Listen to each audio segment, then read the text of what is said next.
क्या आपको पता है कि यह नरक चतुर्दशी क्यों मनाई जाती है? जो दीपावली के एक दिन पहले छोटी दिवाली कही जाती है, उस दिन नरकासुर नाम के राक्षस का भगवान श्री कृष्ण ने वध किया था। और नरकासुर को आशीर्वाद था कि उसका वध केवल स्त्रियों के द्वारा होगा। तो भगवान कृष्ण ने सत्यभामा को आगे करके उस नरकासुर का वध किया था। और उसी नरकासुर के उस वध के दिन को नरक चतुर्दशी कहा जाता है। उस दिन चूंकि जो दिन था वह नरक चतुर्दशी के रूप में स्थापित हो गया, जो दीपावली के एक दिन पहले होता है। तो आइए हम आपको उस नरकासुर की आज कथा सुनाते हैं, श्रवण करिए। ये पुराणों में वर्णित है। भगवान कृष्ण के 8 पत्नियां थीं और वो सारी द्वारिका में रहा करती थीं। एक दिन स्वर्ग लोक से राजा देवराज इंद्र उनसे प्रार्थना करने के लिए आए और कहा कि हे कृष्ण, प्राग ज्योतिषपुर, यानी आज आसाम उसको कहा जाता है, जो प्राग ज्योतिषपुर तब कहा जाता रहा, उसको आज आसाम कहते हैं। तो उन्होंने कहा कि प्राग ज्योतिषपुर के दैत्यराज भौमासुर के अत्याचार से देवतागण बहुत परेशान हैं, त्राही त्राही कर रहे हैं। क्रूर भौमासुर ने वरुण का छत्र, अदिति के कुंडल और देवताओं की मणि छीन ली है और वह त्रैलोक विजयी हो गया है। इंद्र ने आगे और कहा कि भौमासुर ने पृथ्वी के कई राजाओं और आम जनों की अति सुंदर कन्याओं का हरण कर लिया है और वह उन्हें बंदी गृह में डाले हुए है। भगवान, आप हमें उसके अत्याचार से बचाओ। इंद्र की प्रार्थना स्वीकार करके श्री कृष्ण अपनी प्रिय पत्नी सत्यभामा को साथ लेकर गरुड़ पर सवार हो गए।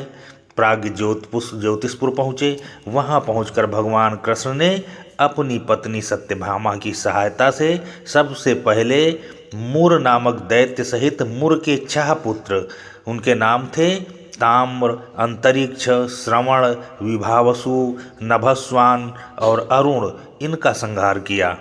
मुर दैत्य के वध हो जाने के बाद भौमासुर अपने अनेक सेनापतियों और दैत्यों की सेना को साथ लेकर युद्ध के लिए निकला और वह स्त्रियों के हाथों ही मारा जाएगा, यह उसको श्राप था।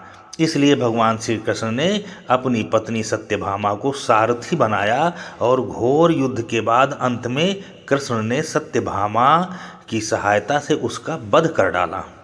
एक बात आप पहले समझ लो, जो हम भौमासुर कह रहे हैं तो ये भौमासुर ही बाद में नरकासुर का नाम इसका पड़ गया था। इसके क्रूर कर्मों और अत्याचारों के द्वारा इसका नाम नरकासुर पड़ गया था। तो भौमासुर और नरकासुर एक ही हैं। भौमासुर को मार करके श्री कृष्ण ने उसके पुत्र भगदत्त को अभयदान देकर उसे प्राग ज्योतिषपुर का राजा बना दिया। भौमासुर के द्वारा हरण कर जो कन्याएं लाई गई थी वो 16,100 कन्याएं थी। श्री कृष्ण ने उन सब को मुक्त किया। ये सभी अपहृत नारियां थी जो भौमासुर के द्वारा अपहरण की गई थी या फिर भय के कारण उनके परिवारजनों ने भौमासुर को दे दिया था। ये सब कारागार में थी भौमासुर के, और वह सब भौमासुर से अत्यंत दुखी थी, पीड़ित थी, अपमानित थी, लांछित थी और कलंकित थी। भौमासुर द्वारा बंधक बनाकर रखी गई इन नारियों को कोई भी अपनाने को तैयार नहीं था। तब अंत में श्री कृष्ण ने सभी को आश्रय दिया। इस स्थिति में उन सभी कन्याओं ने श्री कृष्ण को ही अपना सब कुछ मानते हुए उन्हें पति रूप में स्वीकार कर लिया। उन सभी को श्री कृष्ण अपने साथ द्वारिकापुरी ले आए। वहाँ वे सभी कन्याएं स्वतंत्रता पूर्वक अपनी इच्छा अनुसार सम्मान पूर्वक द्वारिका में रहने लगी। वे सभी वहाँ भजन कीर्तन ईश्वर आदि देवताओं की भक्ति किया करती थी, सुखपूर्वक रहती थी। द्वारिका एक भव्य नगर था जहाँ सभी समाज और वर्ग के लोग रहते थे। भागवत पुराण में बताया गया है कि भौमासुर, जो हमने अभी बताया कि भौमासुर ही नरकासुर था, तो ये भागवत पुराण में आया है कि भौमासुर भूमि माता का पुत्र था। विष्णु ने जब 12 अवतार धारण किया था तो भूमि देवी को समुद्र से निकाला था। इसके बाद भूमि देवी और भगवान विष्णु से एक पुत्र का जन्म हुआ, उसे ही भौमासुर कहा जाता है। पिता एक दैवी शक्ति और माता पुण्यात्मा होने पर भी भौमासुर क्रूर हो गया। वह पशुओं से भी ज़्यादा क्रूर और अधमी था।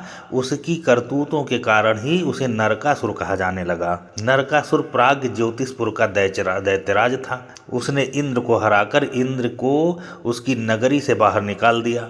नरकासुर के अत्याचार से देवतागण त्राहि त्राहि कर रहे थे। श्री कृष्ण ने कार्तिक मास के कृष्ण पक्ष की चतुर्दशी को नरकासुर का वध किया था, जो दीपावली के ठीक एक दिन पहले था। इसीलिए नरक चतुर्दशी के रूप में दीपावली के एक दिन पहले यह त्यौहार मनाया जाता है। नरक चौदस के दिन सूर्यास्त के पश्चात लोग घरों में दिया जलाते हैं, जिनकी संख्या 14 होती है। 14 दिया जलाए जाते हैं। दक्षिण दिशा में उनका मुख करके रखते हैं और पूजा पाठ करते हैं, जिससे घर में सुख शांति बनी रहती है। अगर हमारी यह जानकारी और यह कथा आपको अच्छी लगे तो हमारे इस चैनल को सब्सक्राइब करके और इसे शेयर करें।